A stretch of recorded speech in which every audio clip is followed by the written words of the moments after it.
Bem-vindos ao nosso canal Olinto Cicloturismo. Nesse vídeo, a gente continua a nossa volta ao mundo de bicicleta, viajando nas histórias do livro No Guidão da Liberdade.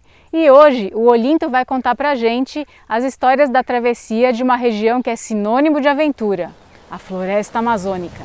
É chuva de ducha, assim, aquela chuva direto, e você pedalando lá. Aí chegou a hora de você comer, aí a chuva não para. Vai lá e tira o sanduíche teu lá, aquele sandubinho, não sei o que, um lanchinho, e come assim, né?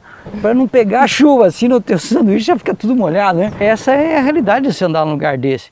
Essas histórias estão no 12º capítulo do livro No Guidão da Liberdade. E esse vídeo faz parte de uma websérie em comemoração à 5ª edição do livro, que aliás ainda está em promoção no nosso site. Se você quiser ver todos os capítulos de uma tacada só, como se fosse um audiobooking assim, né? É só você esperar até o final do vídeo que vai aparecer o link lá. E aqui nos comentários, ali um pouco antes, tem o link tanto da playlist com todos os capítulos, como para você adquirir o livro. Dá uma força pra gente. Quem já leu o livro sabe, esse é o último capítulo do livro. E você já estava chegando no Brasil, né? O que você tem para contar de emocionante pra gente? Cheguei no Brasil, bom, mais ou menos, né? É tudo certo, né? Estou no Brasil e tal, só que eu estou no Brasil do hemisfério norte, cara. É outra coisa. No fundo, dentro do Brasil, eu nunca estive tão longe de casa. O máximo que eu cheguei foi em Fortaleza, Brasília e Cáceres, lá no Mato Grosso. Então, cara, eu não sabia quase nada, nunca tive na Floresta Amazônica, para você ter uma ideia. E eu tinha justamente que atravessar a floresta, que é, na verdade, se falar em Floresta Amazônica, em qualquer lugar do mundo que você falar isso, que você atravessou, é sinônimo de aventura. Não tinha nenhuma informação, cara, na época não tinha internet, não tinha nada. Eu cheguei em Roraima, em Boa Vista, e quase ninguém sabia como que estava a estrada, se tinha estrada até Manaus. A primeira coisa que eu descobri foi que a estrada era de terra. Nessa região você só tem 2 estações no ano. A época da chuva e a época da seca. Então vamos supor, você quer fazer a Transamazônica, a famosa Transamazônica. Ela vai de leste a oeste, do nordeste ela vai até a Amazônia. Então, se você escolhe a época da seca, você vai ter menos problemas.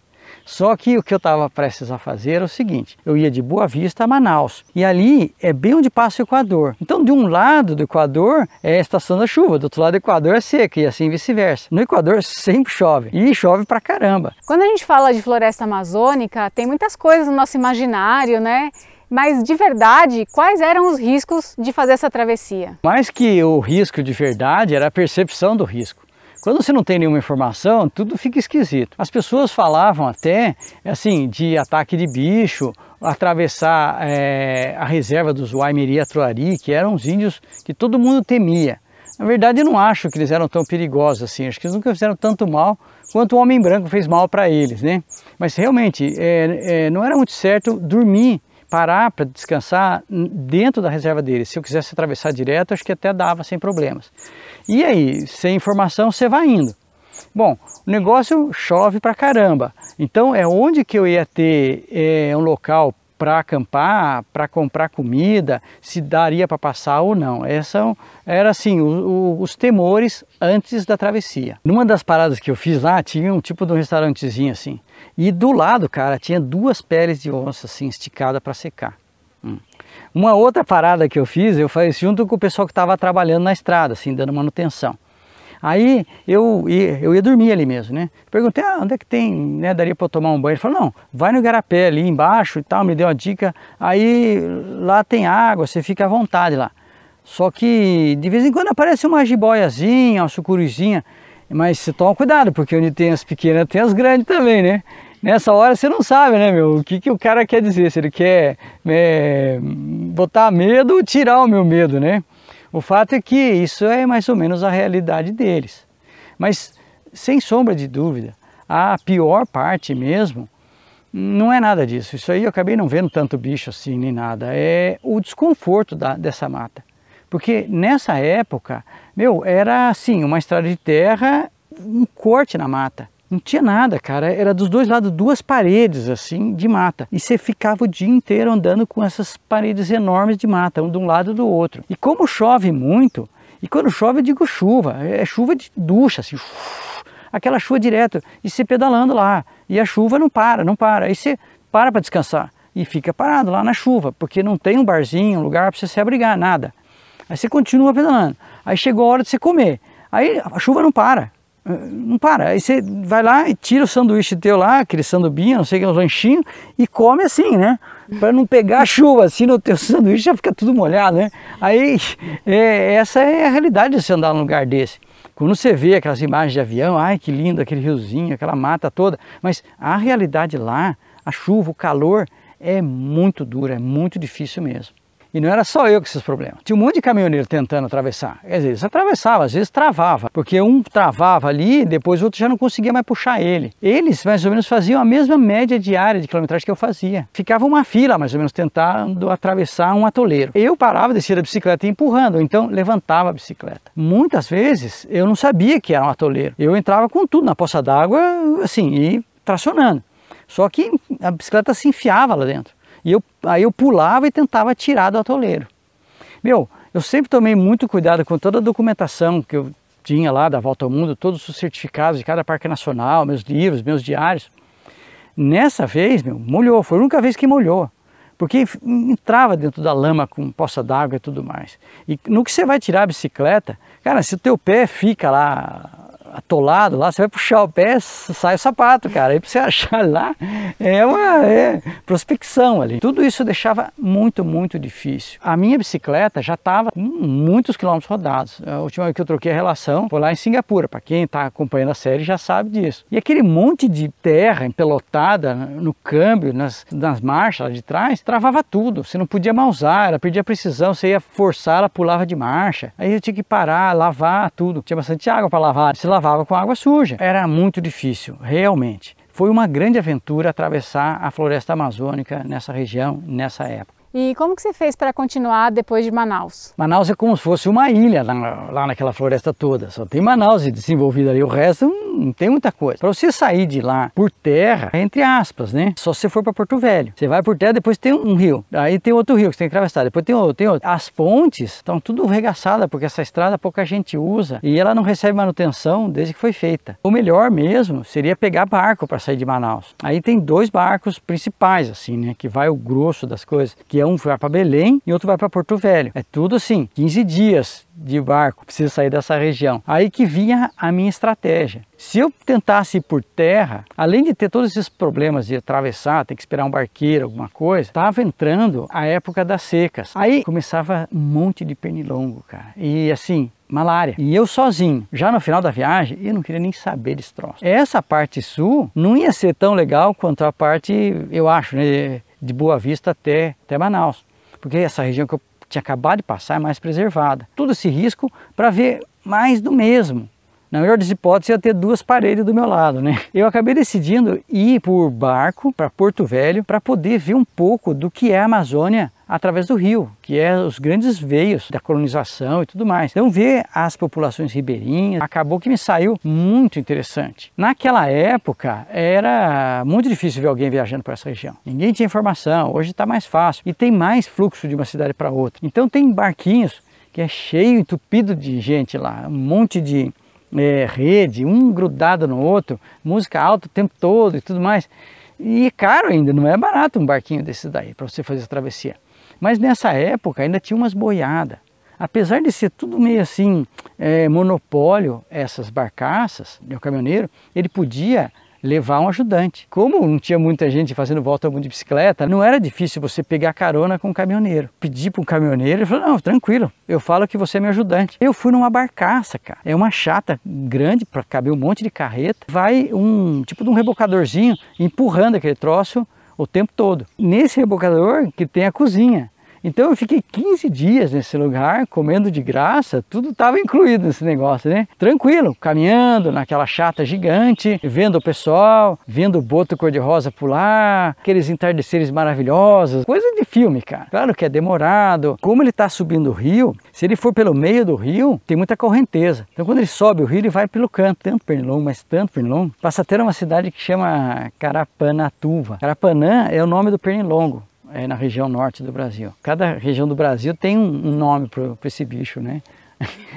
Eu sei que foi um horror assim, essa coisa. Mas eu ficava ali fora, dentro da minha barraca, tudo arejado, tudo muito tranquilo, muito melhor do que se eu tivesse entupido de gente dentro desses barquinhos, com aquelas músicas, nossa senhora. E o que você teve de mais especial nessa etapa da viagem? Ó, no fundo, meu, Eu não gosto muito de floresta assim. Quando eu morava em Curitiba, eu ia lá na Mata Atlântica, lá na Serra do Mar. Mas o que eu preferia mesmo era ir para os campos, porque aí era assim, araucária, era tudo mais aberto, dava para ver longe. Sinceramente, o que foi melhor para mim foi reencontrar com o brasileiro, que é um cara muito especial, um cara muito legal, muito carinhoso, e eu tinha muita saudade disso. Quem lê o livro vai ver como que foi inusitada a forma que eu acabei conseguindo patrocínio nesse finalzinho da viagem. Uma vez que eu já estava com patrocínio, o que acontecia? Os caras investiram numa assessoria de imprensa. Os caras já ligavam para as empresas de televisão e tudo mais. Onde eu chegava já tinha coletiva de imprensa, cara. Aquele monte de gente, um monte de repórter e tal, e eu falando lá.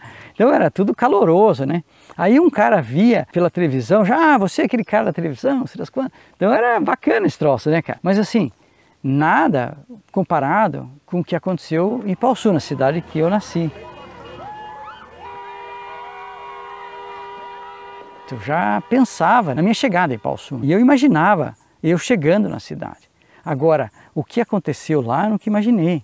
Aquilo estava cheio de gente, todo mundo veio até o trevo da cidade para me esperar. Eles organizaram tipo um passeio ciclístico com a criançada, aí saímos pelas ruas da cidade e na praça, meu, tava uma aglomeração total, assim, aquele monte de gente. Aí já tinha a banda da cidade, que é uma banda muito conhecida, assim, eles tocam bem pra caramba, né? Aí eles tocaram a música do Ayrton Senna, né? Até parece, né? De reencontrar com a minha família, a emoção disso. Nossa, eu chorava. E não parava, tava meio descontrolado, assim, não sabia o que falar, o que fazer. Meu, isso aí não tem preço. Não tem preço. Por isso, mais uma vez, eu agradeço a todas as pessoas que foram lá me receber em Ipaussu. Isso não tem como pagar o que vocês fizeram, né? A emoção que vocês me deram. Muito obrigado a todo mundo de Ipaussu que esteve lá para me receber. Eu fiquei uma semana descansando com a minha família. Aí eu fui para São Paulo, que ia ter mais evento, reportagem na televisão, aqui e tal, coisa. Aí eu saí pedalando para Curitiba, que é onde eu ia realmente parar de pedalar e terminar a viagem de volta ao mundo. 3 anos e meio viajando de bicicleta. Foi assim que um advogado paranaense conheceu o mundo. Anote aí, 3 anos e meio pedalando por 34 países. Um advogado que passou pelos 4 continentes de bicicleta é recebido como herói em Ipaussu. Uma viagem de bicicleta é algo inimaginável. As experiências que você tem são muito mais do que qualquer outro aprendizado que eu tenha tido. Qual é a maior lição que você tirou dessa sua viagem? O mundo é muito bonito e as pessoas são muito boas. E aí uma pergunta que muita gente faz, uma dúvida que muita gente tem. Como que você estava se sentindo com essa expectativa de terminar a viagem? Nossa, esse era quase um fantasma, assim. Todo dia eu pensava nisso. Eu vinha pedalando e pensava, o que eu vou fazer? Como que eu vou fazer? Eu volto a ser advogado, não sei das quantas, Parece que a viagem já terminou ali. Mas nesse último tramo de São Paulo até Curitiba, mais uma vez o caminho estava lá para me mostrar alguma coisa, me indicar alguma coisa. Eu preferi não pedalar pela 116, era muito cheio de carro, muito sem graça. Aí eu fui dando umas voltas para poder ir desviando delas. Passei numa cidade chamada São Miguel Arcanjo, lá encontrei o seu Pedro. Essa é a foto dele quando a gente se encontrou depois de um tempo. E ele já era meio gordinho nessa época. Mas ele muito respeitador, muito bacana, ele falou, eu conheço o senhor, eu vi o senhor na televisão, não sei das quantas. Ele começou a perguntar sobre o caminho de Santiago. Porque ele andava bem, ele gostava de caminhar e ele queria fazer isso. Ele já tinha ido para o Chile, tinha ido para os Estados Unidos, ele conhecia um monte de coisa.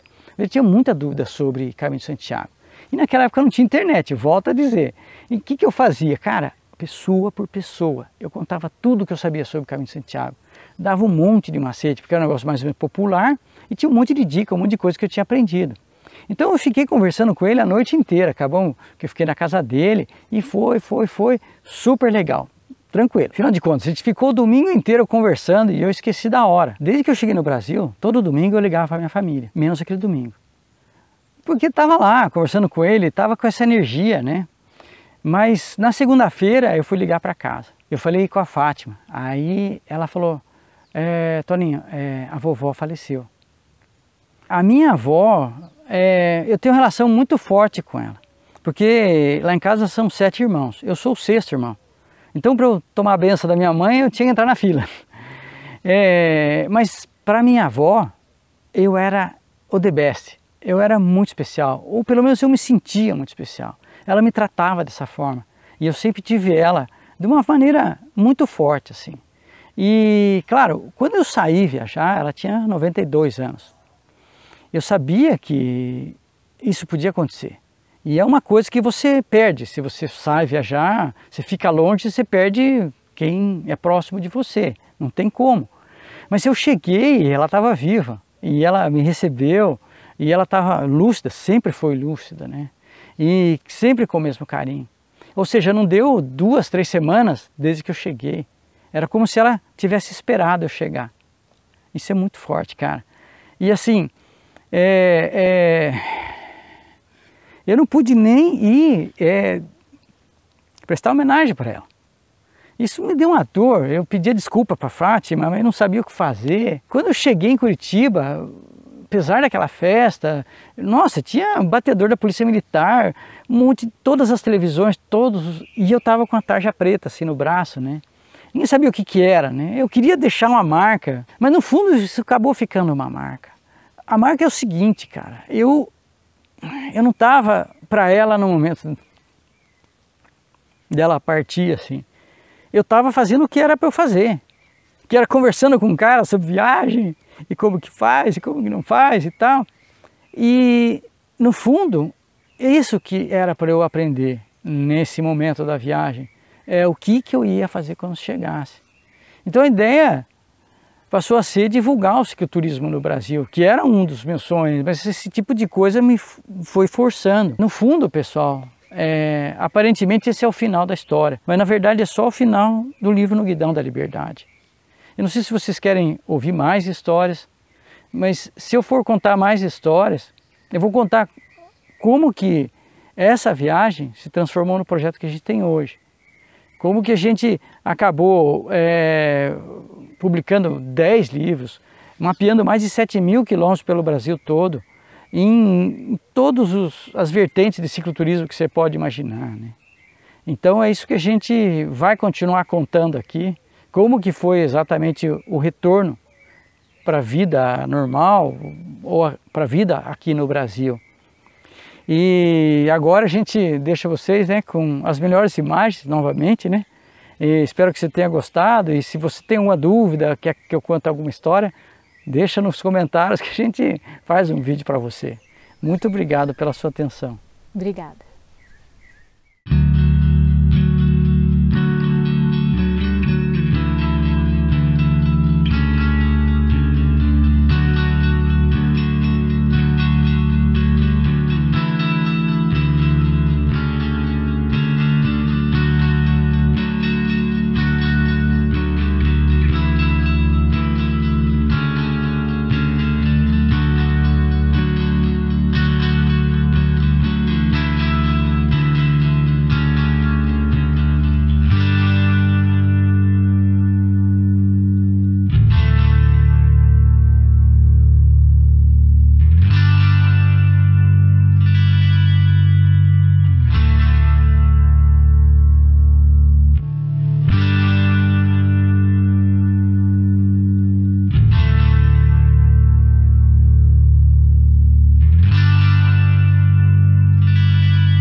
Antônio, como é que você recebe toda essa homenagem? Olha, eu não mereço tudo isso, eu só andei de bicicleta. Estamos livres. Obrigado, obrigado.